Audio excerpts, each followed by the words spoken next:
Astaghfirullah. Bismillahirrahmanirrahim. Assalamualaikum warahmatullahi wabarakatuh.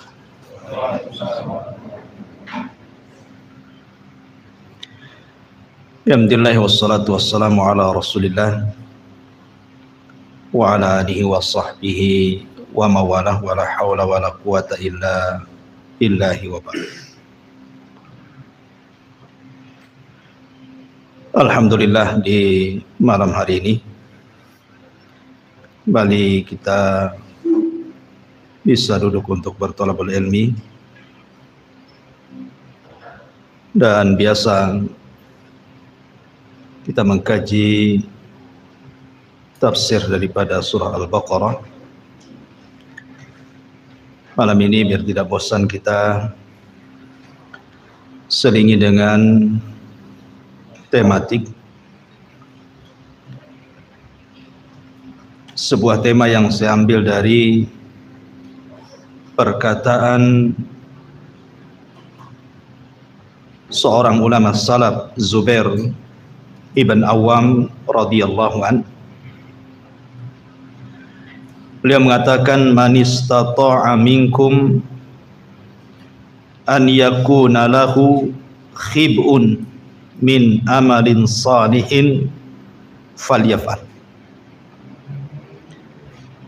Berkata Zubair ibn Awam radhiyallahu an, barang siapa di antara kalian yang sanggup melakukan amalan yang tersembunyi antara dia dengan Allah dari amalan saleh, maka lakukan. Artinya pembahasan malam ini kita akan membahas tentang pentingnya seseorang memiliki amalan yang tersembunyi yang tahu hanya dia dengan Allah Subhanahu wa ta'ala saja. Ma'asyiral muslimin yang dimuliakan Allah Subhanahu wa ta'ala, di dalam hadis Thauban ini maulan Nabi sallallahu alaihi wasallam, beliau pernah mendengar Nabi sallallahu alaihi wasallam bersabda, la a'lamanna aqwaman min ummati ya'tuna yaumal qiyamati bihasanati amsali jibali tihamatan baydan fayaj'aluha Allahu azza wa jalla haba'an manthura. Qala Thauban, ya Rasulullah, sifhum lana jallihim lana alla nakuna minhum wa nahnu la na'lam. Qala amma innahum ikhwanukum wa min jildatikum wa ya'khuduna minal laili kama ta'khudun walakinnahum aqwamun idza khalau bimaharimillahi tahakuha.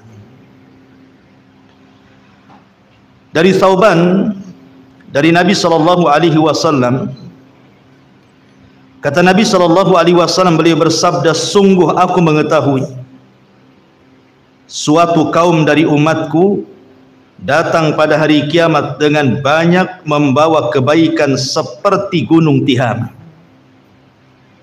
Namun Allah Subhanahu wa ta'ala menjadikan kebaikan tersebut seperti debu yang berhamburan. Maka Thauban kemudian berkata, ya Rasulullah, coba sebutkan sifat-sifat mereka, biar kami jelas, biar kami tidak seperti mereka. Maka Nabi sallallahu alaihi wasallam bersabda, adapun mereka adalah saudara-saudara kalian, kulit mereka sama dengan kulit kalian, mereka menghidupkan malam dengan ibadah sama dengan kalian, akan tetapi mereka adalah kaum yang jika bersendirian mereka merobek dengan cara bermaksiat kepada Allah Azza wa Jal dengan tidak terang-terangan. Ma'asyiral muslimin yang dimuliakan Allah Subhanahu wa ta'ala, Ada sebagian kita, saya, Anda atau siapapun, pasti pernah melakukan maksiat yang orang tidak tahu. Pasti itu. Apalagi dengan tersebarnya media-media hari ini, tangan-tangan kita hampir setiap orang pasti pegang handphone. Entah satu orang, 2 handphone, 3 handphone kan itu. Pasti dengan alat itu kita bermaksiat kepada Allah Subhanahu wa taala di tengah-tengah kesendirian kita. Dan bermaksiat secara tidak terang-terangan itu bahaya sekali. Dari hadis Thauban ini kita simpulkan bahwa sampai ada orang-orang yang sholat malamnya tidak pernah putus, ibadahnya tidak pernah putus, dan dia mendatangkan pahala itu seperti gunung Tihama, saking banyaknya. Tapi rupanya amalan-amalan itu dihancurkan oleh Allah Subhanahu wa taala gara-gara dengan maksiat yang tidak terang-terangan. Lihat bahayanya maksiat tidak terang-terangan itu, menghabiskan semua amalan. Yang ingin saya katakan, kalaulah kita memang tidak bisa meninggalkan maksiat yang tidak terang-terangan itu, maka jadikan di sisi lain amalan-amalan yang juga dilakukan tidak terang-terangan. Amalan itu maksudnya antara kita dengan Allah saja yang tahu. Kenapa demikian? Karena tadi sudah saya katakan bahwa kalau orang melakukan perbuatan maksiat dan tidak diketahui orang, bersendirian merasa lezat dengan maksiat, menggugurkan amalannya, maka sama halnya orang yang melakukan ibadah sembunyi-sembunyi, hanya dia yang tahu dengan Allah saja, maka pahalanya akan banyak. Artinya bahwa kalau dalam satu hari itu kita 1-2 kali melakukan kemaksiatan yang tidak terang-terangan, maka satu hari itu juga gunakan waktu untuk ibadah tidak terang-terangan kepada Allah Azza wa Jalla. Supaya apa? Supaya keburukan itu dicampur adukkan dengan kebaikan. Dan Allah Subhanahu wa taala mengatakan dalam surah Hud ayat 114, innal hasanat yudhibnas sayyi'at. Kebaikan-kebaikan itu bisa menggugurkan keburukan. Artinya kalau seandainya tazaham, berkumpul maksiat yang tidak terang-terangan dengan kebaikan yang tidak terang-terangan, mudah-mudahan kebaikan itu bisa mengalahkan maksiatnya. Karena bagaimanapun Nabi SAW mengatakan dalam hadis Abi Hurairah radhiyallahu an, lama qadallahu al-khalqa kataba indahu fawqa arsy inna rahmati sabaqat ghadabi, wa fi riwayati lil Muslim inna rahmati taghlibu ghadabi. Kata Nabi SAW, ketika Allah Subhanahu wa taala menciptakan makhluknya, maka Allah Subhanahu wa taala mencatat seluruh takdirnya di sisinya, di atas arasy-Nya. Kemudian Allah mengatakan, sesungguhnya rahmatku akan mendahului kemurkaanku.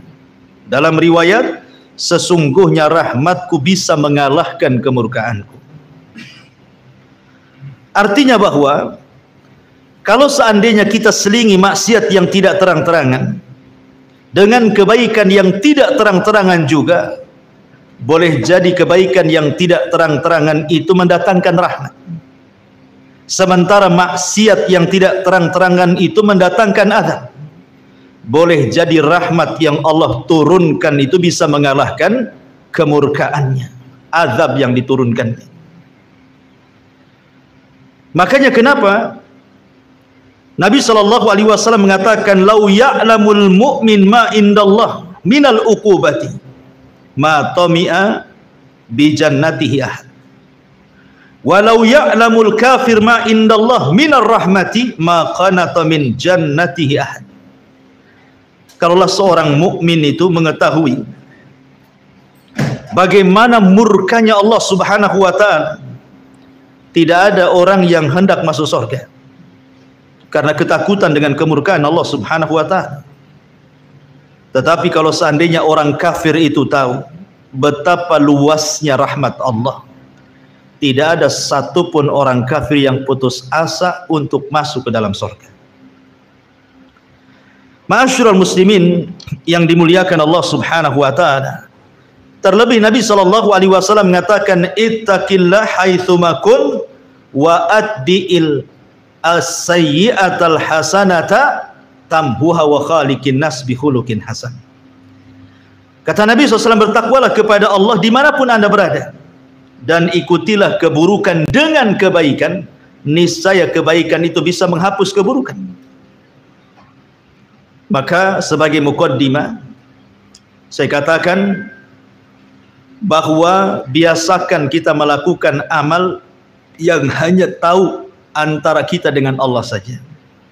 Sebagaimana kita sudah terbiasa melakukan maksiat yang hanya tahu kita dengan Allah, manusia tidak tahu. Supaya antara kejahatan yang kita lakukan dengan kebaikan itu berperang di situ, dan kebaikan itu pasti mengalahkan kejahatan. Baik ma'asyiral muslimin yang dimuliakan Allah Azza wa Jalla, lalu apa faedahnya? Kenapa para ulama sangat menganjurkan kepada kita untuk melakukan amalan yang kalau bisa amalan itu tidak ada yang tahu kecuali kita dengan Allah saja? Ikhwan, ada seorang ulama salaf, Al-Hasan Al-Basri rahimahullahu ta'ala, beliau mengatakan, in kana ar-rajulu laqad jama'al qur'ana wa ma yash'uru bihin nas, wa in kana ar-rajulu laqad faqaha al-fiqha al-kathira wa ma yash'uru bihan nas, wa in kana ar-rajulu la yusalli as-salata at-tawilata fi baitihi wa indahu zuwari wa ma yash'uru bihi, wa laqad adrakna aqwaman ma kana 'alal ardi min amalin yaqdiruna an ya'maluhu fi sirri fayakunu 'alaniyatan abada. Lihat bagaimana indahnya perkataan Hasan Al-Basri. Beliau mengkisahkan tentang pendahulu-pendahulunya. Hasan Al-Basri ini hidup di zaman tabi'in. Artinya para pendahulunya para sahabat. Beliau mengatakan ada orang di zaman para sahabat, seolah-olah beliau ingin mengatakan seperti itu, sungguh telah mengumpulkan Al-Quran, menghatamkan Al-Quran, membaca Al-Quran, dan manusia tidak tahu kalau dia menghatamkan Al-Quran. Atau seseorang memiliki kecerdasan yang banyak sekali, tidak ada yang tahu kecuali dia dengan Allah saja. Atau ada seseorang yang sholat malam panjang sekali di rumahnya, di sekitarnya, tetangganya tidak ada yang tahu, bahkan keluarganya tidak tahu. Tetapi kata Hasan Al-Basri, beliau bercerita di zamannya ini, laqad adrakna aqwaman, tapi kami mengetahui sebuah kaum, ma kana 'alal ardi min amalin yaqdiruna an ya'maluhu fi sir. Mereka hidup di permukaan bumi mengamalkan sebuah amalan, mereka tidak sanggup mengamalkan amalan itu secara tidak terang-terangan. Fayakunu 'alaniyatan abada, maka selamanya dia ingin menampakkan ibadahnya kepada manusia. Ini Hasan Al-Basri bicara di zamannya. Sekarang kita bicara di zaman kita, ikhwan. Hampir semua kita ataupun kaum muslimin umumnya, kalau melakukan amal soleh itu rasanya ingin dilihat orang, kan? Kalau bisa solat kita itu tampaklah kepada orang. Kalau bisa puasa kita ini tampak kepada orang. Kalau bisa bacaan Quran ini dapatlah pujian orang. Kalau bisa sedekah ini dapatlah kemudian ucapan-ucapan baik dari orang. Seolah-olah tidak ada ibadah yang harusnya disembunyikan menjadi terang-terangan, kan? Karena di zaman Hasan Al-Basri saja itu sangat disayangkan oleh Hasan Al-Basri terjadi seperti itu. Apalagi kita yang jauh di sana dengan para salafun saleh. Kita hidup di zaman fitnah. Makanya hidup di zaman fitnah ini agak sulit kita ini untuk menyembunyikan sebuah amalan. Makanya siapapun yang mampu menyembunyikan amalannya di zaman fitnah, apa kata Nabi SAW dalam hadis Amir ibn Sa'ad ibni Abi Waqqas dari bapaknya radhiyallahu an, dia mengatakan, kata Nabi SAW, innaha satakunu ba'di fitanun au qala umurun khairun nasi fiha al-ghaniyul khafiyut taqi. Masyaallah. Sungguh akan datang setelahku, kata Nabi SAW, berbagai macam fitnah. Sebaik-baik manusia adalah orang-orang yang merasa cukup dan menyembunyikan amalannya. Gak usah pakai ini, kejepit kayaknya.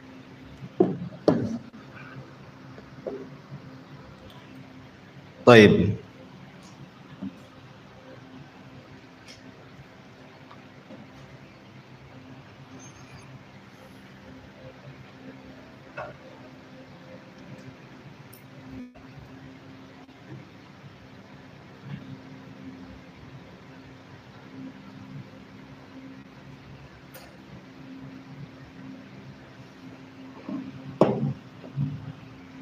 Afan, ada gangguan.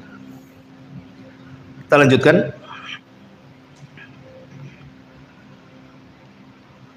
Sebelum kita lanjutkan, sedikit kita akan berbicara tentang Al-Quran atau Qasasul Quran yang bicara soal amalan sirriyah. Bagaimana keutamaannya, baru kita bicara tentang hadis-hadis Rasul, baru beberapa qasasus salaf, kisah-kisah salaf, supaya menjadi ibrah dan pelajaran bagi kita. Taib. Ma'asyiral muslimun yang dimuliakan Allah Subhanahu wa taala. Di dalam surah Yusuf, saya kira kita semua sudah tahu kisahnya siapa? Nabi Allah Yusuf alaihi salatu wassalam. Dijelaskan di dalam Al-Quranul Karim tepat pada ayat 23.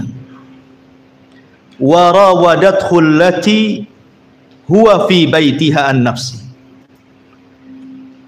wa ghallaqatil abwabi wa qalat hayta lak qala ma'adzallah innahu rabbi ahsana mathwaya innahu la yuflihu zalim.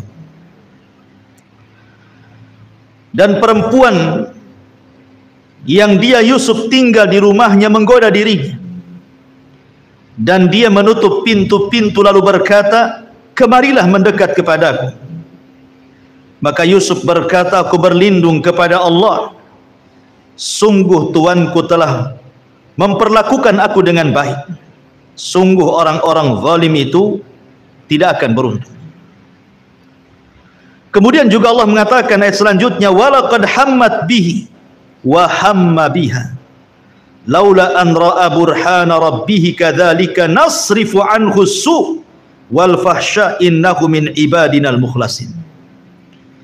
Dan sungguh perempuan itu telah berkehendak kepada Yusuf, dan Yusuf pun berkehendak kepadanya, sekiranya dia tidak melihat tanda dari Tuhannya, demikianlah kami palingkan darinya keburukan dan kekejian itu. Sungguh dia Yusuf termasuk hamba kami yang terpilih. Ikhwatu fiddin, muliakan Allah Azza wa Jalla. Kita semua tahu kisah Nabi Yusuf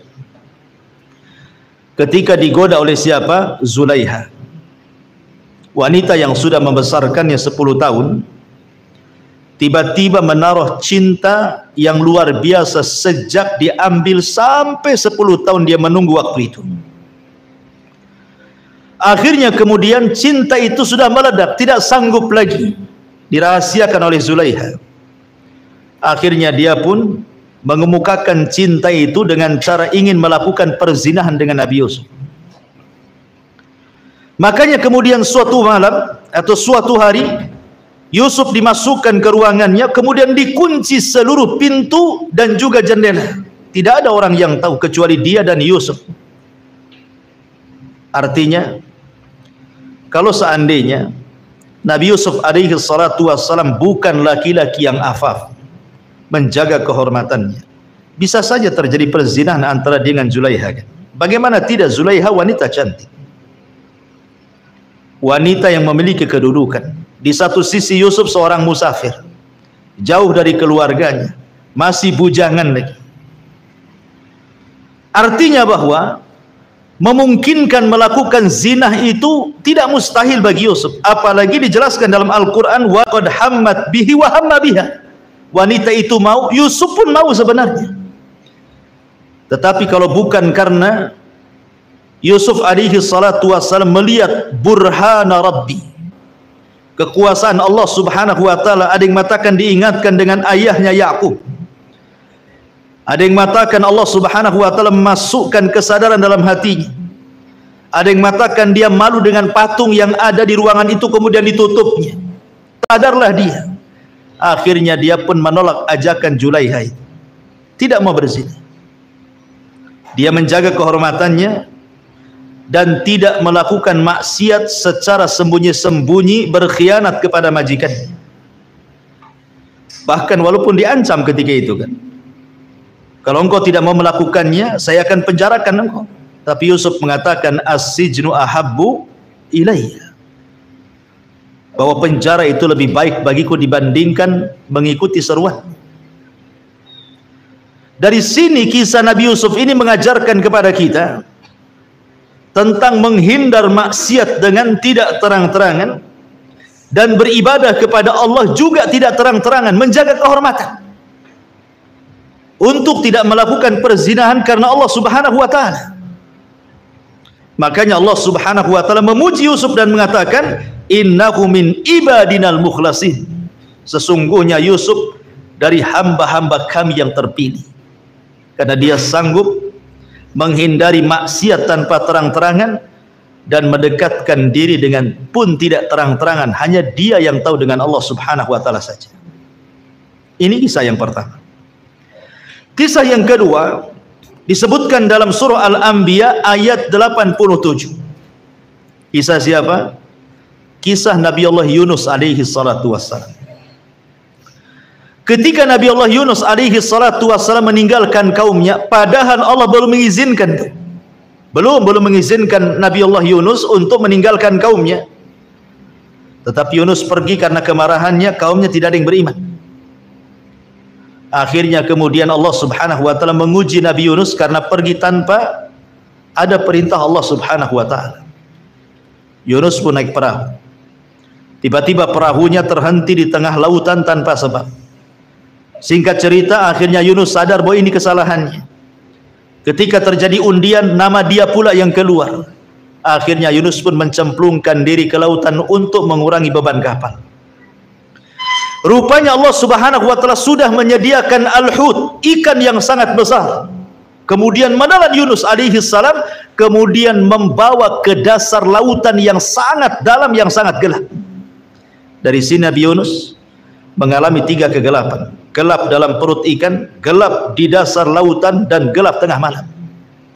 Secara logika harusnya dia mati, tapi zat yang menghidupkan dan mematikanlah Allah subhanahu wa ta'ala. Nabi Yunus alaihi salatu wassalam tidak henti-hentinya berdoa kepada Allah di dalam kegelapan itu. Tidak ada yang tahu dia bertasbih kecuali dia dengan Allah subhanahu wa ta'ala. Bagaimana akan ada yang tahu di dasar lautan dalam perut ikan? Tidak ada yang tahu kecuali dengan Allah saja kan? Sehingga Allah subhanahu wa ta'ala berfirman dalam surah Al-Anbiya 87, fanada fi dhulumati alla ilaha illa anta subhanak inni kuntu minadh dhalimin. Maka Yunus pun menyeru dari kedalaman yang sangat gelap itu, alla ilaha illa anta, bahwa tidak ada Tuhan selain engkau ya Rabb, subhanaka inni kuntu minadh dhalimin, sungguh aku termasuk hamba-hambamu yang melakukan kezaliman. Yunus alaihi salam terus berdoa dan bertasbih serta berzikir di perut ikan itu. Dia melakukan hubungan spesial antara dia dengan Allah saja. Tidak ada yang tahu kecuali dia dengan Allah. Rupanya disebutkan bahwa suara Nabi Yunus ini melesat ke langit, sehingga para malaikat di langit mengatakan, ya Rabb, sautun dhaifun ma'rufun min biladin gharibatin. Wahai Rabb, ada suara lemah yang telah dikenal sumbernya dari negeri yang terasing. Faqala ama ta'rifuna dzalik. Allah berfirman, tidakkah kalian mengetahui suara itu? Maka para malaikat mengatakan, la ya Rabb, manhu? Tidak wahai Rabb, siapa itu? Suara siapa itu ya Rabb? Maka Allah mengatakan, abdi Yunus, itulah hambaku Yunus sedang bertasbih di perut ikan. Maka ketika kemudian Nabi Yunus terus bertasbih, la ilaha illa anta subhanaka inni kuntu minadh zalimin, maka Allah katakan dalam Al-Anbiya 88-nya, fastajabna lahu wa najjaynahu minal ghammi wa kadzalika nunjil mu'minin. Maka kami telah memperkenankan doanya dan menyelamatkannya daripada kedukaannya, dan demikianlah kami selamatkan orang-orang yang beriman. Allah naikkan ikan itu ke permukaan, kemudian melepehkan Yunus, dan Yunus pun Allah selamatkan. Kata Allah, kalaulah bukan Yunus itu hamba kami yang senantiasa bertasbih, la labisa fil huti ila yaumi yub'atsun. Tentu Yunus akan tinggal di perut ikan sampai kiamat dibangkitkan. Lihat, apa syahidnya di sini? Syahidnya Nabi Yunus melakukan hubungan spesial antara dia dengan Allah, berkhalawat, berdua-duaan dengan Allah, bertasbih, berdoa, berzikir kepada Allah Azza wa Jal. Akhirnya Allah Subhanahu wa taala selamatkan Nabi Allah Yunus alaihi salatu wassalam. Ini dampak daripada ibadah sirriyah, ibadah yang tidak terang-terangan.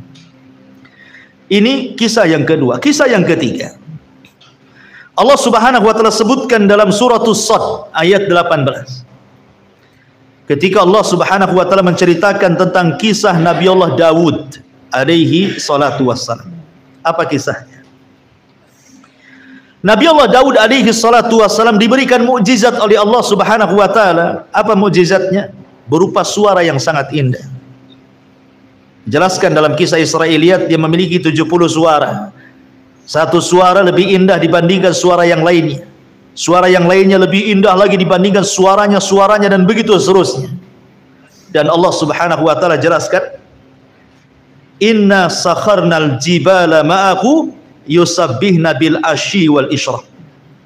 Sungguh kami telah menundukkan gunung-gunung untuk bertasbih bersama Daud pada waktu pagi dan petang. Artinya begini, ahli tafsir menjelaskan bahwa Nabi Allah Daud itu terkadang di pagi hari atau di petang hari dia keluar sendirian, meninggalkan keluarganya, meninggalkan kaumnya, difokuskan hanya untuk beribadah sendirian, yang tahu hanya dia dengan Allah saja. Terkadang dia pergi ke bukit, terkadang dia pergi ke gunung. Sesampainya di bukit atau di gunung tersebut, terkadang kemudian Nabi Allah Dawud membuka zaburnya, kemudian membaca zabur sendirian, dengan niat hanya Allah saja yang tahu bacaan zabur yang dikumandangkan oleh dia dengan suara yang indah.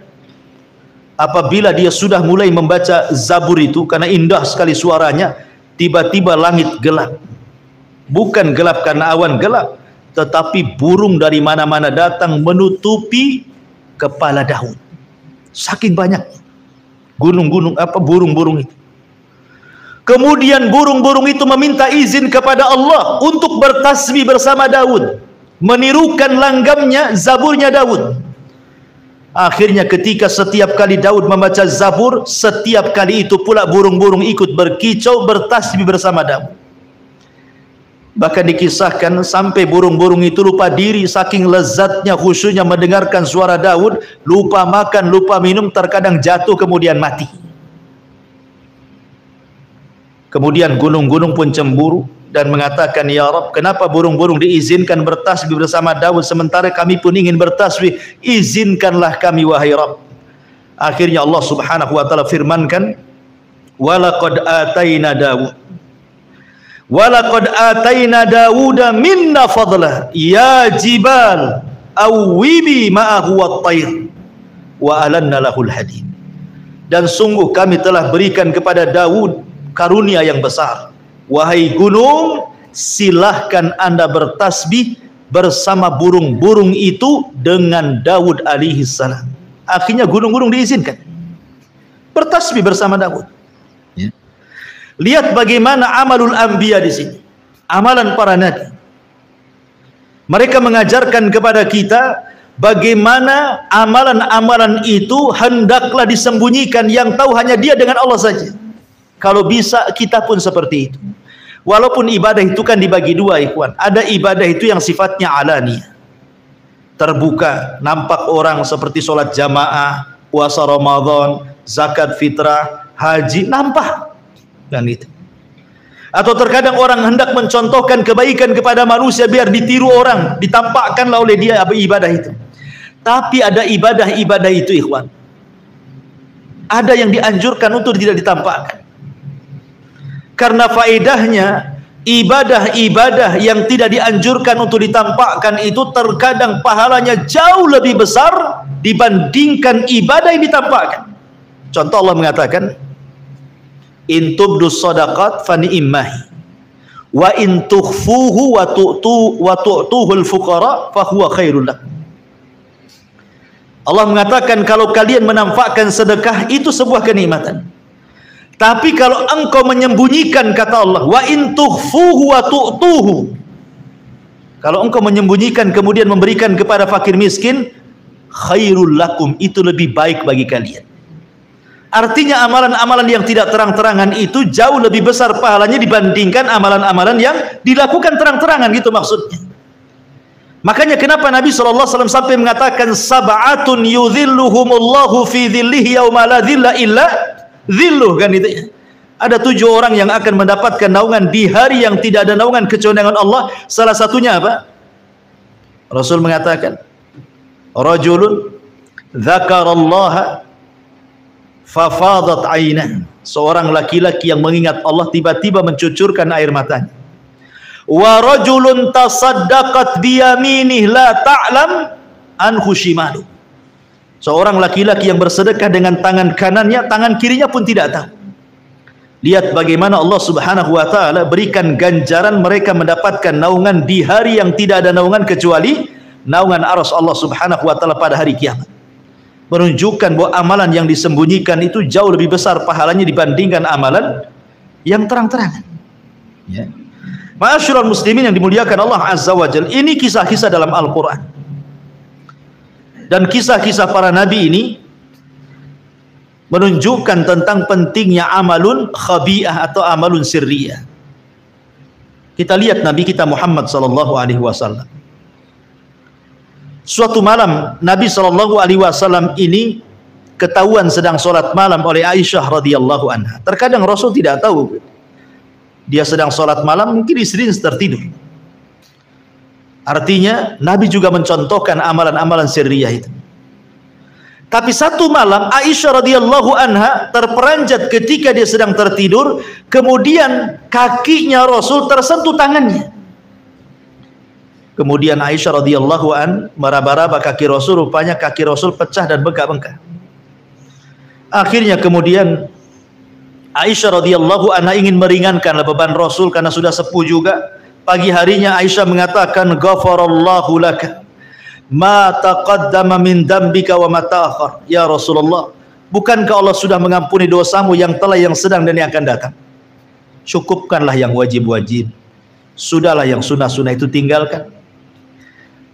Karena melihat kasihan Nabi SAW saking rajin ibadah tengah malam itu sampai pecah-pecah gitu kakinya. Tapi Nabi SAW mengatakan, afala akunu abdan syakur, salahkah saya menjadi hamba yang bersyukur? Di sini juga Nabi SAW mengajarkan bagaimana ada amalan-amalan itu hendaklah kita sembunyikan, yang tahu hanya kita dengan Allah saja, gitu maksudnya. Berupa sholat malam yang tidak ada yang tahu kecuali Allah Subhanahu wa ta'ala. Ma'asyiral muslimin yang dimuliakan Allah Azza wa. Kemudian beberapa hadis, baru kita akan cerita beberapa kisah. Hadis yang pertama, hadis yang dikeluarkan Imam Muslim. Nabi mengatakan, innallaha yuhibbul abda taqiyan naqiyal khafiyah. Sesungguhnya Allah suka dengan seorang hamba yang bertakwa, yang membersihkan jiwa, dan yang menyembunyikan amalannya tanpa diketahui manusia. Dari sini menunjukkan sebab kecintaan Allah kepada hambanya, salah satunya apa? Menyembunyikan amalan. Selain memperbanyak pahala, juga menjadikan kecintaan Allah kepada hambanya. Kemudian hadis yang kedua, hadis yang dikeluarkan Abu Umamah. Hadis yang dikeluarkan oleh atau yang diriwayatkan oleh Abu Umamah dari Nabi SAW. Nabi mengatakan, sana'iul ma'ruf taqi masari as-su' wa sadaqatus sir tudfi'u ghadaba rabbi wa silatur rahimi tazidu fil umri. Kata Nabi SAW, setiap perbuatan baik itu bisa menghindarkan kematian su'ul khatimah, dan sedekah yang tidak terang-terangan bisa memadamkan kemurkaan Allah, dan silaturahim bisa menambah umur. Syahidnya di sini, wa sadaqatus sir tudfi'u ghadaba rabbi. Sedekah yang tidak terang-terangan bisa meredamkan kemurkaan Allah.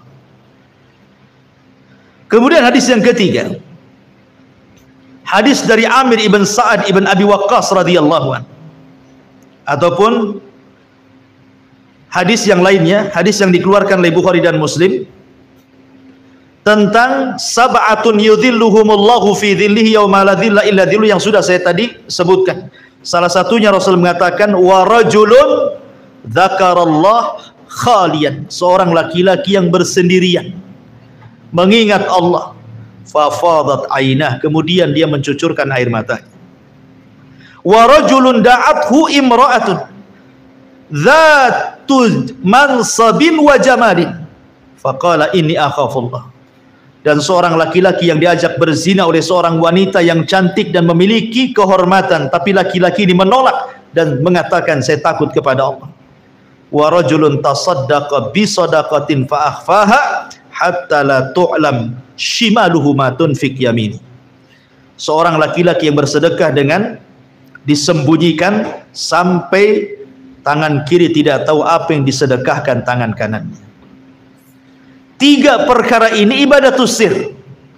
Bersendirian tengah malam mengingat Allah, tiba-tiba menangis, menolak ajakan zina dengan seorang wanita dan mengatakan aku takut kepada Allah, sedekah dengan tangan kiri sampai sedekah dengan tangan kanan sampai tangan kiri tidak tahu. Ini semua sedekahtus sir namanya, amalan-amalan sir. Dan lihat pahalanya, akan mendapatkan naungan di saat manusia sedang kepanasan, dia pula kedinginan. Ya. Ma'asyiral muslimin, dan banyak lagi hadis-hadis yang menjelaskan tentang pentingnya menyembunyikan amal. Karena begini, ikhwan, kita tahu bahwa asal ibadah itu harus ikhlas kepada Allah, kan? Asal ibadah itu harus ikhlas. Wa ma umiru illa liya'budullaha mukhlishina lahuddin. Kenapa kita harus ikhlas? Karena Allah tidak berhajat dengan kita. Allah itu ghani, maha kaya. Dia tidak butuh dengan kita. Kita yang butuh dengan Allah. Sebab itulah maka diperlukan ikhlas dalam beribadah. Karena kita yang berhajat kepada Allah, bukan Allah yang berhajat kepada kita. Makanya kenapa Al-Imam Al-Bukhari sampai mencantumkan di dalam kitab sahihnya, di hadis pertama dalam bab kaifa bad'il wahyi, bagaimana wahyu diturunkan, hadis Umar bin Khattab radhiyallahu anhu, innamal a'malu binniyat. Itu pula hadis yang pertama dicantumkan oleh Imam Bukhari di permulaan kitab sahihnya. Apa alasannya? Dijelaskan oleh Imam Ibnu Battal rahimahullahu taala.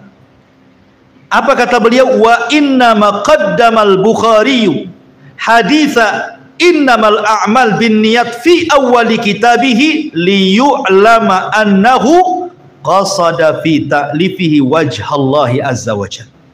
Apa kata Imam Ibnu Battal?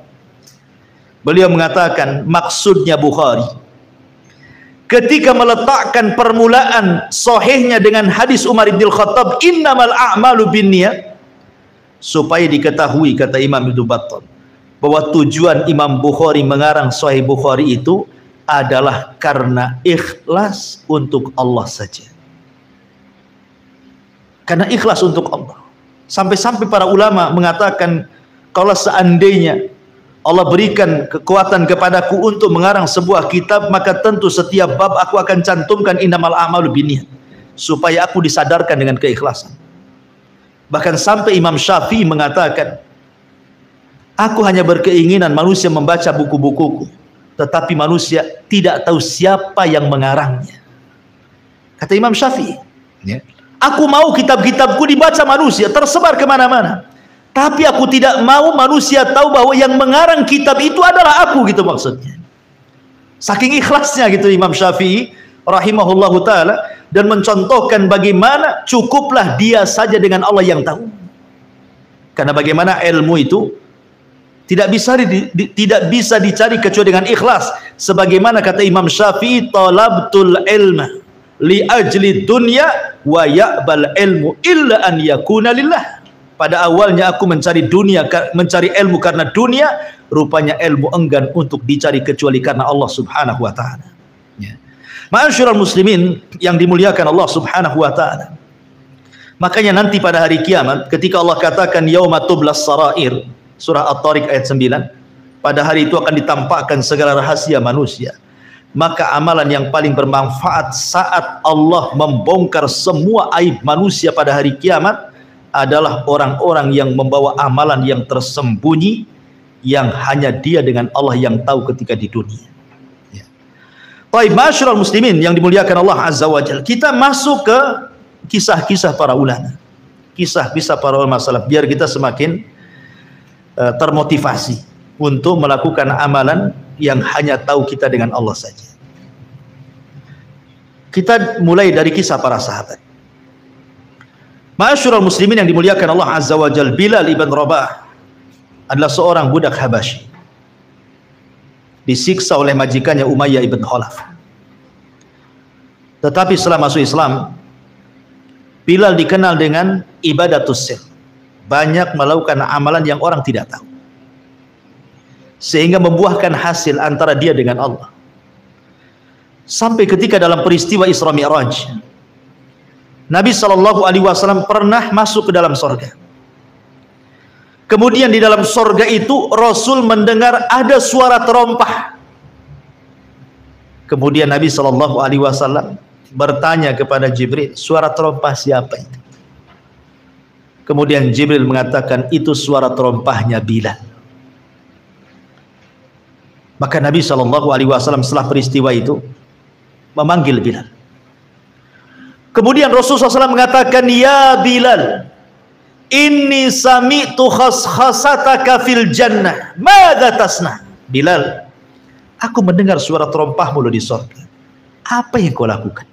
Apa yang kau amalkan? Amalan apa yang kau rahasiakan? Maka Bilal mengatakan, la syai'a ya Rasul, tidak ada wahai Rasul. Ya. Kemudian Rasul mendesak, madza tasna? Apa yang kau lakukan? Maka Bilal ibn Rabah radhiyallahu anhu mengatakan, ya Rasulullah, ma tawaddatu wudu'an illa wa qad shallaitu rak'atain. Boleh jadi karena aku selepas berwudu tidak pernah meninggalkan 2 rakaat sunnah wudu. Karena Bilal itu dikenal tidak pernah membatalkan wudu. Kalau wudu batal, wudu lagi, batal wudu lagi, batal wudu lagi. Itu Bilal. Dan setiap batal wudu 2 rakaat wudu. Setiap batal wudu 2 rakaat wudu. Subhanallah. Itu yang dilakukan Bilal ibn Rabah. Apa hasilnya? Terampahnya sudah sampai di surga sebelum orangnya. Karena apa? Amalus sir, amalan yang tidak terang-terangan, yang tahu hanya Bilal dengan Allah saja. Ini satu. Kisah yang kedua, kisah Abu Bakar Siddiq radhiyallahu ma'ruf. Ya. Jadi Abu Bakar Siddiq radhiyallahu an dikenal dengan amalan hatinya. Karena boleh jadi ibadah-ibadah yang jauh lebih hebat dibandingkan Abu Bakar banyak. Ibadah-ibadah zahir maksudnya, salat, baca Quran dan yang lainnya. Boleh jadi ada yang melebihi Abu Bakar. Tetapi Abu Bakar dilebihkan oleh Allah bima waqara fi qalbi, karena kejernihan hati kepada Allah dan Rasulnya. Dia tidak pernah ragu-ragu dengan wahyu. Bahkan satu-satunya sahabat yang masuk Islam tanpa ada keraguan itu cuma Abu Bakar. Yang lain ragu-ragu dulu, betul ke dia Nabi, jangan-jangan bukan Nabi, baru setelah yakin masuk Islam.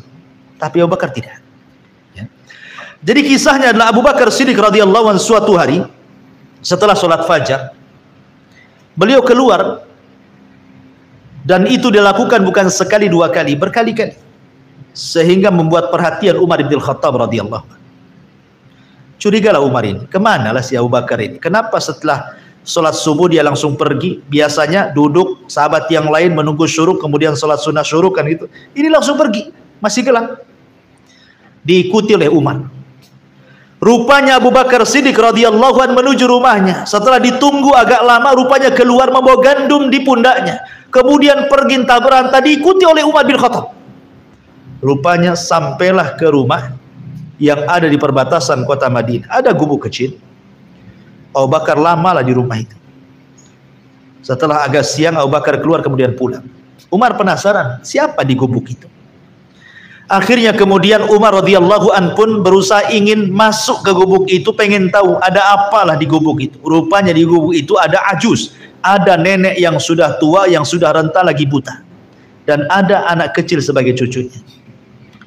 Kemudian Umar bertanya dan mengatakan, wahai nenek, tahukah kamu siapa yang datang tadi? Kata nenek tersebut, saya tidak tahu, dia selalu datang kemari, membawa makanan, terkadang memperbaiki rumah kami, terkadang memasakkan untuk kami. Selesai semuanya dia pergi begitu saja. Dan itu sudah lama dia lakukan. Ketika mendengar hal itu, Umar pun menangis dan mengatakan, laqad at'abta al-khulafa ba'daka ya Abu Bakr. Sungguh akan meletihkan siapapun para pemimpin yang akan menggantikan posisi wahai Abu Bakar. Tidak ada yang sanggup melakukan seperti kamu.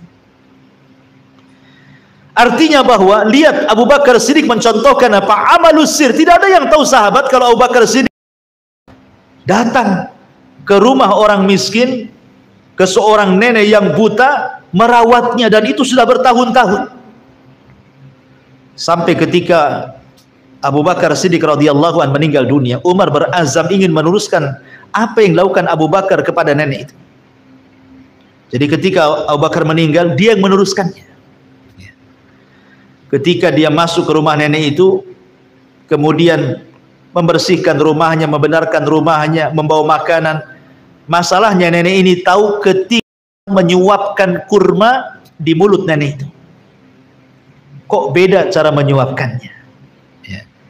Sehingga ketika itu nenek mengatakan, aina sahibuk? Aina sahibuk? Mana teman?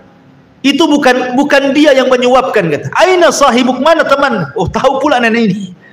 Rupanya bukan Abu Bakar, padahal Umar itu supaya tidak tahu disangka Abu Bakar. Karena Abu Bakar sudah meninggal.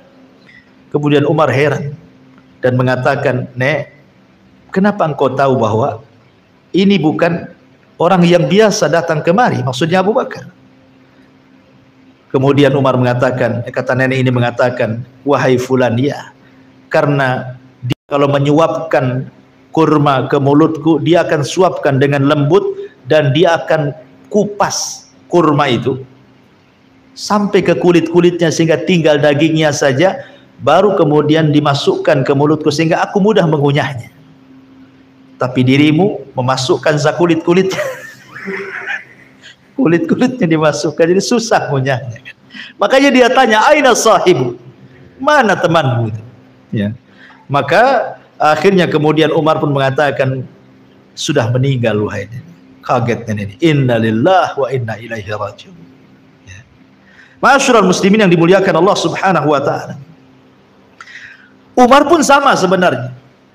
Dikisahkan oleh Talha ibn Ubaidillah radhiyallahu anhu. Jadi diriwayatkan Umar bin Khattab ini juga keluar tengah malam, buta-buta dia keluar. Kemudian membawa gandum dipikulnya, dituju kepada salah satu rumah dari rumah-rumah orang miskin. Apabila dia masuk meletakkan makanan, kemudian dia berjalan lagi, ambil lagi gandum, keluar lagi, pindah lagi ke rumah ini, ambil lagi gandum. Pokoknya setiap malam itu dia keliling ke rumah-rumah orang-orang miskin. Diletakkan di sini, setelah diletakkan pulang bawa lagi, letakkan di sini. Begitu setiap malam. Jadi Tolha ini melihat Umar radhiyallahu an. Akhirnya mengikuti kemana lah Umar bin Khattab ini. Rupanya meletakkan makanan di rumah fuqara wal masakin, dari rumah ke rumah. Sampai akhirnya kemudian Tolha ini ingin tahu. Masuklah dia ke salah satu rumah yang sudah diletakkan makanan oleh Umar bin Khattab radhiyallahu anhu. Rupanya di rumah itu ada nenek-nenek tua juga. Karena Umar itu selalu menyantuni janda-janda miskin. Ya, dikenal. Ya. Maka Tolha mengatakan kepada nenek yang sudah janda, yang sudah tua, yang miskin itu, ma balu hadar rajul ya'tiki. Apa sih maksudnya orang itu kok datang ke rumahmu ke sini hampir setiap malam kasih makanan? Kemudian wanita itu mengatakan, innahu yata'ahadani mundu kada wa kada, ya'tini bima yuslihuni wa yukhriju 'annil adha. Katanya wanita itu sungguh, orang itu maksudnya Umar bin Khattab. Dia kan nggak tahu kalau itu Umar. Dialah yang sudah merawatku dari tahun sekian dan sekian, katanya. Dia datang kepadaku, kemudian memperbaiki kehidupanku, bahkan terkadang mengeluarkan kotoran-kotoran yang ada di rumahku, kadang nyapu, kadang ngepel, dan begitu seterusnya. Maka Tolha mengatakan, sakilatka ummak ya Tolha, sakilatka ummak ya Tolha. Celaka engkau Tolha, celaka engkau Tolha. Terus dia mencela dirinya, ya. Seolah-olah apa? Seolah-olah dia tidak pernah mampu mengamalkan apa yang dilakukan Umar. Selama ini tidak tahu, biasa-biasa saja Umar. Rupanya sampai setingkat itu amalus sirri, hubungan dia dengan Allah itu. Makanya dia mencela dirinya. Sakilatka ya Tolha, sakilatka ya Tolha. Kenapa engkau tidak melakukan yang sama dengan Umar, gitu maksudnya. Ya. Ma'asyiral muslimin yang dimuliakan Allah Subhanahu wa taala. Kemudian kisah Ali ibn Husain, ma'ruf, cicit Nabi sallallahu alaihi wasallam. Ali putranya Husain, Husain putranya Ali, Ali putranya Abi Thalib. Artinya Ali ibn Husain ini cucunya Ali. Ya, namanya sama Ali. Dikenal dalam sejarah itu sebutannya Zainul Abidin atau As-Sajjad, karena rajin sujud, rajin sholat, sehingga orang-orang menyebutnya As-Sajjad, ahli sujud. Ali ibn Husain ibn Ali ibn Abi Thalib itu, atau julukannya Zainul Abidin, satu-satunya yang hidup saat peristiwa Karbala. Kita tahu bahwa anak laki-laki Husain meninggal semua di Karbala, kan? Tidak ada yang hidup kecuali ini, Zainul Abidin ini, Ali bin Husain. Ini selamat karena ketika itu dia sakit, dia tidak bisa perang, dan diselamatkan oleh bibinya Zainab sehingga tidak jadi dibunuh. Inilah, maka siapapun yang menasabkan keturunan Husain harus lewat jalur orang ini, Zainul Abidin. Ya. Nah, Zainul Abidin ini dikenal orangnya diberikan rizki yang luas oleh Allah Subhanahu wa ta'ala di kota Madinah, tapi tidak tampak sedekahnya, sehingga orang-orang membicarakan soal kekayaannya dan kebakhilannya. Orang kaya kok nak nampak sedekahnya, gitu maksudnya. Dia tidak tahu kalau Husain ibn Ali ini setiap malam dia memikul gandum meletakkan 70 rumah fuqara Madinah. Setiap malam bergiliran. Kalau ini sudah habis, kira-kira 1 bulan habis nih, nanti bulan depan diletakkan lagi, kemudian pindah ke rumah ini, pindah ke rumah ini, sampai 70 fuqara Madinah ditanggung dia. Ketahuannya kenapa? Setelah dia meninggal, dikisahkan oleh Amr ibn Thabit rahimahullahu ta'ala, lamma mata Ali ibn Husain faghassaluhu ja'alu yangduruna ila athari sauda'a bi dhahrihi.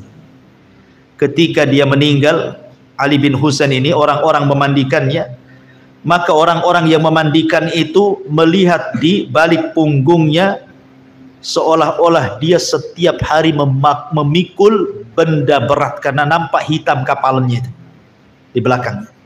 Ya. Faqalu, dan mereka mengatakan, ma hadza, apa ini? Faqila, maka dikatakan, kana yahmilu jurubad daqiq lailan ala dhahrihi ya'tihi fuqara ahli al-Madinah. Karena setiap malam dia memikul gandum setiap malam di punggungnya dan memberikan kepada fuqara, orang-orang fakir penduduk Madinah.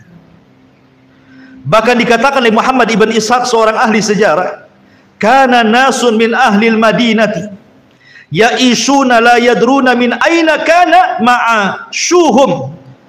Ada orang-orang fakir Madinah itu yang tidak tahu soal kehidupan mereka. Kok mereka bisa makan padahal mereka gak kerja? Kok ada aja makanan depan pintu mereka itu? Falamma mata Ali bin Husain, ketika Ali bin Husain meninggal, apa yang terjadi? Faqadu makanu yu'tuna bihi fil lail.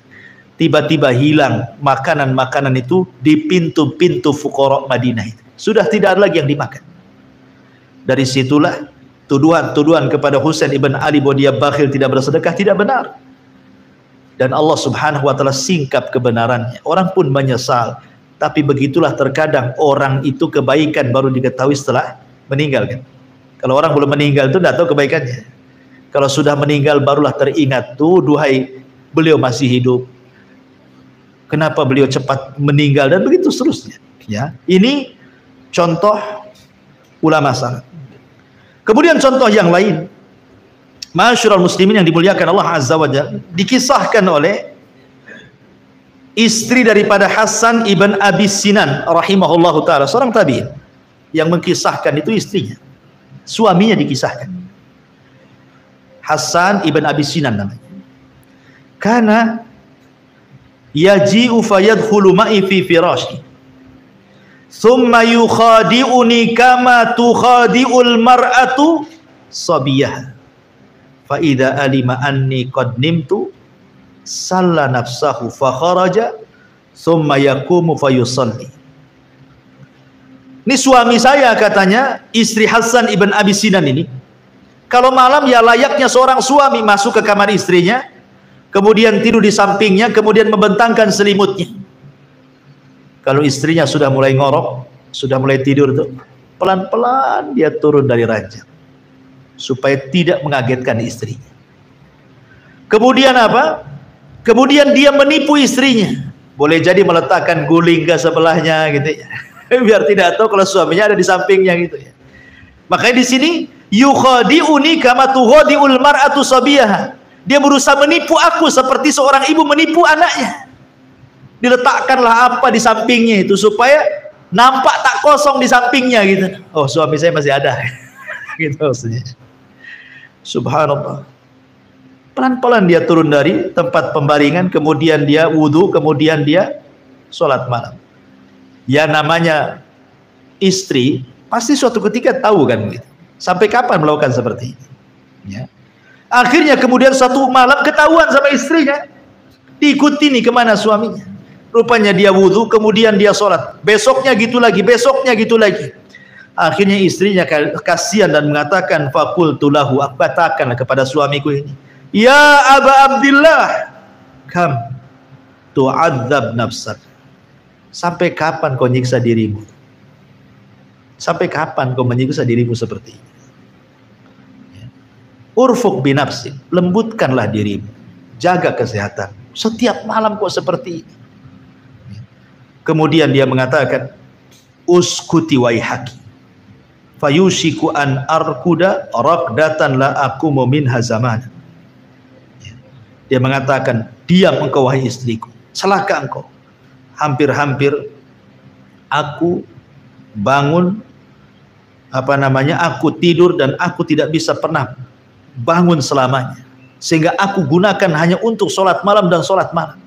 Seolah dia mengatakan, aku tidak mau mati dalam posisi tidur, kalaupun aku harus mati, aku dalam posisi sholat malam, gitu maksudnya.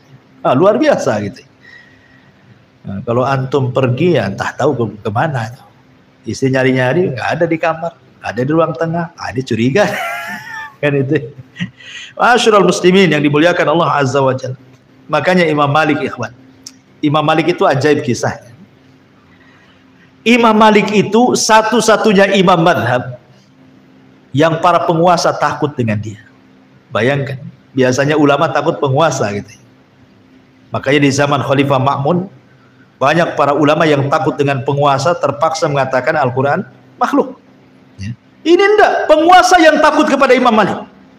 Mulai dari pusat sampai penguasa, gubernur di bawahnya, semua takut sama Imam Malik.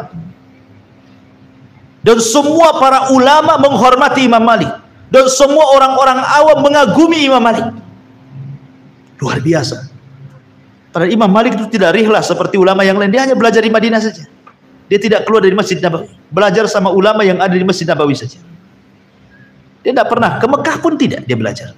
Hanya di Madinah saja. Tapi lihat, pengaruh Imam Malik luar biasa. Sampai kata Syafi'i, Imam Syafi'i mengatakan, idza dzukira najmu famalikun najm. Apabila disebut soal bintang, maka Maliklah bintangnya. Kenapa Imam Malik diberikan haibah, karismatik yang luar biasa sampai ditakuti para penguasa, dihormati para ulama, dimuliakan masyarakat awam?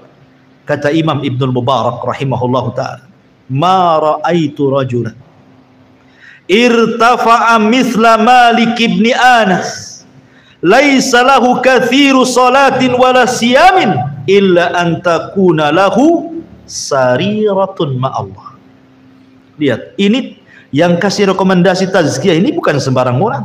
Abdullah ibn Mubarak, ulama dunia. Ya. Kata Abdullah ibn Mubarak, aku tidak melihat seseorang yang diangkat derajatnya seperti Malik ibn Anas, katanya. Dia tidak dikenal banyak puasanya, tidak dikenal banyak sholat malam. Kayak biasa, orang biasa lah, orang soleh biasa. Ya, ya tidak rajin kali sholat malamnya, tidak rajin juga puasa sunnahnya, tidak, biasa saja. Tetapi kata Abdullah ibn Mubarak, boleh jadi Allah mengangkat derajat Imam Malik itu kenapa? Illa antakuna lahu sarira. Boleh jadi karena ada hubungan spesial antara dia dengan Allah yang kita tidak tahu. Ya. Boleh jadi karena ada hubungan spesial antara Imam Malik dengan Allah yang kita tidak tahu. Lihat, Allah angkat derajatnya kan. Ya. Saya kira ibadah sirriyah itu bukan perkara yang sulit, ikhwan. Kayak antum nih, berangkat dari sini atau pulang dari sini, antum bisa sambil naik motor, sambil jalan kaki, sambil naik mobil, antum bisa berzikir kan? Bisa lah, subhanallah walhamdulillah wala ilaha illallah akbar, subhanallah bihamdihi subhanallah, kan bisa saja kan? Masa antum ngomong begitu saja sendirian kan? Siapa yang tahu? Ya. Walaupun umpamanya ada yang nyerempet motor, mereka pun tak tahu antum sedang berzikir kan? Atau mungkin antum berpuasa, kalau puasa Ramadan semua orang tahu lah puasa Ramadan, tapi puasa sunnah, sampai ada ulama salaf itu berpuasa sunnah 40 tahun, tidak ada yang tahu, sampai keluarganya pun tidak tahu. Jadi ketika dia pergi ke pekerjaannya, dia bawa bekal, disangka oleh istrinya untuk makan dia, rupanya sampai jalan disedekahkan bekalnya. Kemudian pulang sore barulah dia buka. Selama 40 tahun tidak tahu istrinya. Itulah masalah sampai seperti itu. Artinya kalau seandainya seseorang sholat malam cukup 2 rakaat sajalah. Kalaupun kita tidak bisa sampai 11 rakaat sama dengan Rasul atau 13 rakaat kan gitu. 2 rakaat jadilah. Pamannya habis isya lah, sholat witir 1 rakaat pun boleh lah kan begitu. Tidak ada yang tahu kecuali Allah dengan antum saja. Antum masuk kamar, istri tak tahu, tak ada, sholat seolah-olah tidak seperti sedang sholat, biasa saja. Kan bisa saja kita lakukan seperti itu. Makanya Taqiyuddin itu kakeknya Ibnu Taimiyah. Ibnu Taimiyah itu punya kakek namanya Taqiyuddin, pengarang kitab Multaqo, syarahnya Nail Autor yang dikarang oleh Imam Syaukani, syarahnya itu. Matannya itu namanya Multaqo. Yang ngarang itu kakeknya Ibnu Taimiyah, namanya Taqiyuddin. Imam Taqiyuddin ini sampai dijelaskan tuh biografinya itu, saking dia tidak mau ada satu waktu luput pada kehidupannya untuk belajar. Terkadang dia suruh, Ibnu Taimiyah masih kecil tuh, kalau dia mau buang hajat ke kamar mandi, mau buang hajat lah, itu Ibnu Taimiyah suruh bacakan hadis keras-keras di luar tuh. Jadi dia tidak mau sampai waktu buang hajat, tidak mau terlewatkan begitu saja. Jadi cucunya Ibnu Taimiyah baca kok keras-keras di luar sana, biar masuk suaranya ke kamar mandi gitu maksudnya. Kan tidak masalah. Yang dilarangkan tidak boleh baca di kamar mandi. Ya, baca Quran tidak boleh di kamar mandi. Tapi kalau seandainya suara murotal yang masuk ke kamar mandi tidak masalah, kan nggak di kamar mandi kan itu. Tapi yang ingin saya katakan dalam biografinya Taqiyuddin ini, beliau kalau ada masalah dirundung masalah, tidak bisa keluar dari masalah itu. Apa yang dilakukan dia? Dia cari masjid yang ada di Baduy, yang nggak pernah dimakmurkan orang, yang nggak pernah orang sholat di situ. Kemudian dia sholat di situ. Kenapa? Supaya orang tak tahu. Baru dia bermunajat kepada Allah Azza wa Jalla. Seperti itu. Ya. Itulah yang dilakukan ulama, saking ingin punya hubungan spesial antara dia dengan Allah itu sampai nyari-nyari masjid yang tidak dimakmurkan orang. Baru dia masuk sholat di situ baru berdoa gitu ya. Ini kan luar biasa. Siapa yang bisa melakukan seperti itu gitu maksudnya. Bahkan Abdullah ibn Mubarak itu kalau jihad, dia tutup semua kepalanya itu, sampai matanya aja yang kelihatan, supaya orang tidak tahu bahwa dia Ibnu Mubarak.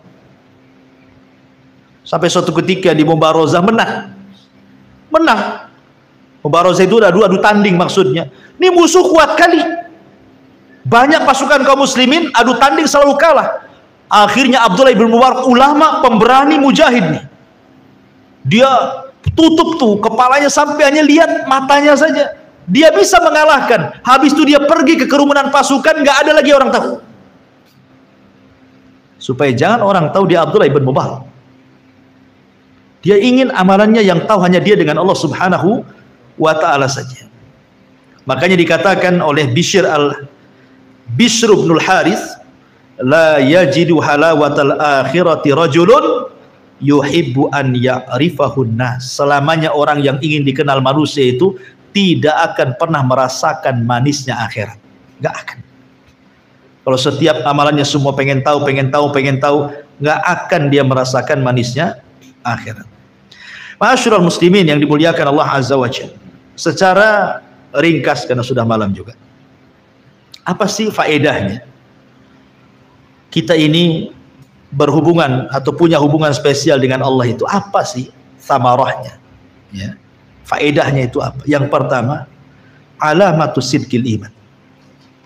Bahwa orang yang berdua-duaan beribadah yang hanya dia dengan Allah yang tahu saja, faedahnya adalah menunjukkan kebenaran iman dia. Ini yang pertama. Yang kedua, ats-tsabatu fil mihani wasyada'id wal fitan. Dia akan istiqomah. Tidak mudah tergoyahkan dengan fitnah apapun yang akan menimpanya. Karena dia punya hubungan spesial dengan Allah Subhanahu wa taala. Kemudian yang ketiga, ab'ad minar riya. Orang yang hubungannya dengan Allah saja dan tidak perlu orang tahu, orang ini seikhlas-ikhlasnya orang, pasti orang ini akan jauh dari riya. Kenapa? Karena dia sudah sampai tingkat muraqabah. Apa muraqabah? An ta'budallaha ka'annaka tarah fa illam takun tarahu fa innahu yara. Seolah-olah Anda beribadah melihat Allah, atau kalau tidak mampu yakini Allah melihat kita. Tingkat ihsan. Ya. Kemudian yang keempat, aktsaru ajran wa a'dhamu atharan. Akan mendapatkan banyak pahala dan akan banyak memberikan pengaruh positif pada kehidupannya. Sudah saya jelaskan di awal tadi. Kemudian yang nomor 5, salahul qalbi wastiqamatihi wa taharati, dan itu bisa membersihkan hati. Membersihkan hati dari riya, membersihkan hati dari takabbur, membersihkan hati dari ujub. Karena amalan itu kan dua penyakit yang paling bahaya kan, riya dan ujub, takabbur. Ya, maka orang yang sembunyi-sembunyi dalam beribadah itu bisalah menghilangkan penyakit-penyakit seperti itu sehingga hatinya akan selamat. Al-yauma la yanfa'u malun wala banun illa man atallaha biqalbin salim. Kemudian yang nomor 7, al-qabul was-sana'ul hasan. Akan dapat penerimaan yang baik dari Allah. Bahkan dapat pujian. Karena sebab orang beramal antara dia dengan Allah saja yang tahu. Itu sebab Allah cinta dengan orang ini. Ketika Allah cinta dengan orang ini, Allah panggil pertama kali Allah panggil Jibril. Kemudian Allah katakan, ya Jibril, aku cinta dengan si fulan, kau cinta juga dengan dia. Maka Jibril akan mengatakan kepada para malaikat, hei malaikat-malaikat Allah, Allah cinta dengan si fulan, kalian pun harus cinta dengan dia. Maka Allah letakkan kecintaan di kalangan para malaikat. Setelah itu Allah letakkan kecintaan di kalangan manusia. Ya. Kemudian yang nomor 8, bahwa orang yang senantiasa melakukan amalus sir, kata para ulama, maka dia akan mendapatkan kelezatan iman. Kelezatan iman. Ya, sebagaimana disebutkan oleh para ulama, karena dia punya hubungan spesial dengan Allah masalahnya. Lalu apa saja amalan-amalan itu yang dianjurkan untuk disirkan? Pertama, sedekah. Karena sedekah sir itu bisa meredamkan kemurkaan Allah. Yang kedua, sholat malam, sholat nafilah. Ya. Karena itu bentuk dekatnya seorang hamba dengan Allah di sepertiga malam, karena Allah turun ke langit dunia. Kemudian puasa, karena puasa itu pahala satu-satunya yang Allah yang menentukannya. Ibadah yang lain sudah jelas nominalnya kecuali puasa. Kata Allah Subhanahu wa ta'ala dalam hadis qudsi, kullu amal ibni adam lahu, qala Allah taala illa siyam fahuwa li wa ana azzibi. Setiap amalan Bani Adam dikembalikan kepada yang mengamalkannya kecuali puasa. Aku yang akan membalasnya. Kemudian yang nomor 4, zikir, perbanyak zikir. Karena Rasul yang mengatakan sabaqal mufarriduna bil jannah. Mufarridun itu akan mendahului kita masuk surga. Sahabat bertanya, siapa mufarridun itu Rasul? Adz-dzakirunallaha katsira wadz-dzakirat. Laki-laki dan perempuan yang banyak berzikir. Kemudian yang kelima, berusaha untuk bersedekah, membantu fuqara, membantu para masakin, membantu anak-anak yatim, melunasi hutang orang, dan begitu seterusnya. Kemudian yang nomor 6, tafakur, melihat kebesaran Allah, melihat kekuasaan Allah. Sebagaimana hadis tadi, 7 orang yang akan mendapatkan naungan di hari yang tidak ada naungan kecuali naungan Allah. Salah satunya apa? Rajulun dzakarallaha khaliyan, laki-laki yang merenungkan, tafakur sendirian sampai fafadat aina, tanpa terasa mencucurkan air matanya. Ya. Kemudian yang nomor 7, baca Quran. Ya. Sampai-sampai dulu para ulama itu kalau sedang baca Quran di masjid ditutup sampai sama imamahnya. Jadi kalau ada orang ditutup Quran, kalau nggak ada yang dibuka lagi, supaya orang nggak tahu kalau dia sedang baca Quran. Bahkan seorang ulama apabila dia membaca Al-Quran atau sedang mengajar, kemudian lewat di hadis-hadis tentang adab-adab Allah, dia pun kemudian menangis. Terkadang pura-pura dia pilek, pura-pura pilek, padahal dia sedang menangis, supaya yang tahu hanya dia dengan Allah Subhanahu wa ta'ala. Dan begitu seterusnya. Sekarang ada 2 kisah sebelum saya tutup. Ada seorang syekh bercerita, ini kisah nyata. Jadi ada seorang anak yatim. Kata syekh ini, ada seorang anak yatim. Anak ini soleh, karena bapaknya juga soleh. Bapaknya meninggal. Jadi anak ini rajin ibadah. Satu hari, anak ini bermimpi. Dalam mimpinya berjumpa dengan ayahnya. Kemudian ayahnya senyum dalam mimpinya itu. Kemudian ditanya, senang sekali engkau wahai ayah, ada apa? Maka ayahnya mengatakan, Allah sudah memanggilku. Kata anaknya, lalu apa yang Allah katakan kepadamu? Maka dia mengatakan, ghafara li rabbi, Rabbku telah mengampuni dosa-dosa. Kemudian anaknya mengatakan, amalan apa yang kau lakukan wahai ayahku sehingga Allah mengampuni dosa? Kata ayahnya, tidak, kecuali karena doanya fulan ibn fulan. Karena doanya fulan ibn fulan. Terperanjatlah dari mimpinya. Kemudian dia pikir, ini mimpi-mimpi biasa kan. Besoknya mimpi gitu lagi, sampai berkali-kali. Akhirnya dia penasaran perkataan ayahnya, sebab doa fulan bin fulan itulah ayahmu diampuni dosanya. Dicarilah nama fulan bin fulan ini. dari desa ke desa, dari desa ke desa, terus sampai akhirnya Allah takdirkan ketemu. Kemudian setelah ketemu dia tanya, apakah engkau kenal namanya si Anu dan si Anu? Dia tidak mengatakan si anaknya, tidak. Cuman ingin memastikan, kamu kenal dengan bapakku gitu, tapi tidak mengatakan bapaknya. Kamu kenal dengan Fulan ibn Fulan? Iya, saya kenal Fulan bin Fulan. Maksudnya ayah dia. Ya. Kemudian dia mengatakan, apa yang kau lakukan dengan dia? Atau apa yang ia lakukan kepadamu?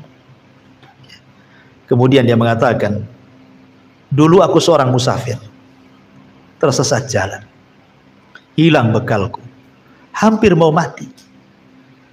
Tiba-tiba ada seseorang yang menolong aku, memberikan bekal kepadaku, memberikan uang kepadaku sehingga aku selamat dari kematian dan aku bisa pulang ke rumah, katanya. Sejak itulah setiap sujud aku doakan dia. Sejak itulah aku sujud saya doakan dia. Kemudian anak ini menangis, kemudian pulang. Ikhwan, orang ini membantu orang musafir, tidak ada yang tahu kecuali Allah, kan? Tidak ada yang tahu. Ini satu kisah. Kisah yang kedua, ada seorang syekh bercerita. Dia bermimpi, dalam mimpinya berjumpa dengan Nabi. Kemudian Nabi mengatakan, wahai Fulan, kabar gembirakan kepada si Fulan bin Fulan bahwa dia termasuk min ahlil jannah. Awalnya mimpi biasa saja. Pikir ya mimpilah, kadang baik kadang buruk kan gitu. Tapi berulang-ulang kali mimpinya, sehingga dia penasaran dengan bisyarah dari Nabi kepada Fulan ibn Fulan itu. Siapa Fulan ibn Fulan ini? Hebat kali. Kenapa dalam mimpiku Nabi sampai mengatakan bisyarah, kabar gembirakan bahwa dia termasuk penduduk surga. Akhirnya dia cari-cari orang ini. Dalam bayangan dia mungkin dia seorang ulama besar, orang soleh, ahli ibadah, kan dalam bayangan dia gitu. Nggak mungkin lah orang dihabar gembirakan oleh Nabi dengan surga kalau orang-orangnya sih orang-orang jahat, kan nggak mungkin, mustahil. Dicari-cari rupanya orang tersebut adalah salah satu penduduk dari sekitar penduduk Mekah, ya. Orang miskin, orang biasa. Akhirnya dia ke rumahnya. Lama dia menunggu di rumah itu, rupanya datang taksi. Turunlah dia dari taksi, rupanya dia super taksi.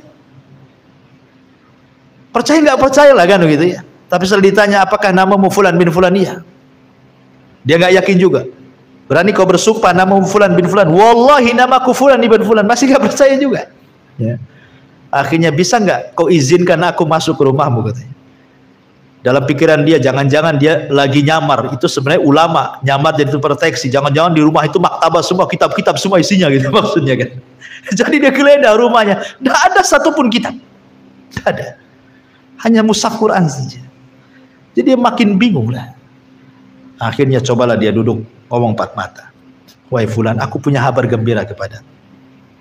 Tapi sebelumnya, ada nggak amalan spesial hubungan kamu dengan Allah? Entah kau sholat malam, entah kau apalah gitu. Kata dia, mana ada ya Syekh, aku ini orang biasa, kamu orang soleh, hari-hari aku super taksi, Allah kau ini ngapain kesini gitu. Tapi kemudian dia desak, akhirnya dia ngaku, saya sih tidak tahu maksud kedatanganmu, tapi ya saya adalah amalan, katanya. Tapi saya akan ceritakan, tolong aku minta 2 syarat, katanya. Apa syaratnya? Pertama, apa yang dimaksud bisyarah, kabar gembira yang akan kau sampaikan kepadaku itu. Yang kedua, tolong jangan ceritakan kepada siapapun apa yang saya akan ceritakan kepadamu. Oke. Akhirnya bercerita begini, aku punya tetangga, dia bukan orang Mekah, orang luar, tapi tinggal di sekitar sini. Dia punya 5 anak yatim, ayahnya meninggal dunia. Aku kasihan karena ibunya sakit, anaknya masih kecil-kecil. Sejak itu aku bersumpah kepada wallahi demi Allah, kata, setiap penghasilan taksiku aku akan bagi 2. Separuhnya untuk menghidupi 5 anak yatim itu, dan separuhnya untuk menghidupi aku dan keluarga. Subhanallah, Allah lancarkan rezekiku dan sudah kulakukan bertahun-tahun, dan tidak ada orang tahu kecuali kamu, katanya. Akhirnya dia pun menceritakan, boleh jadi ini yang dimaksud, katanya. Ikhwan, terlepas kisah ini benar atau tidak, karena saya kan hanya mendengar Syekh bercerita, tapi yang jelas bahwa amalus sir, amalan yang dilakukan secara tidak terang-terangan itu manfaatnya besar. Kenapa? Karena di zaman sekarang ini, saya ulang dari awal, kita ini melakukan dosa secara tidak terang-terangan itu mudah sekali. Dengan adanya handphone, terkadang kita nonton sesuatu yang tidak layak ditonton, melihat gambar sesuatu yang tidak layak digambar, menulis status sesuatu yang tidak layak ditulis, dan begitu seterusnya. Ya kan? Kita tidak tahu. Dan itu amalan dosa-dosa seperti ini saya katakan tadi sangat membahayakan karena bisa menghapuskan amal kan.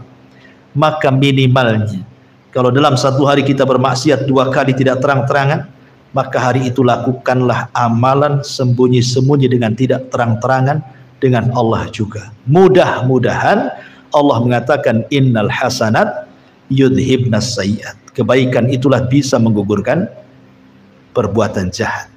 Dan Allah lebih luas rahmatnya dibandingkan kemurkaannya. Wallahu a'lam bishawab. Mungkin ini yang bisa sampaikan. Mudah-mudahan ada manfaatnya. Subhanaka bihamdika asyhadu an la ilaha illa anta astaghfiruka wa atubu ilaik. Allahu ta'ala alam. Assalamualaikum warahmatullahi wabarakatuh.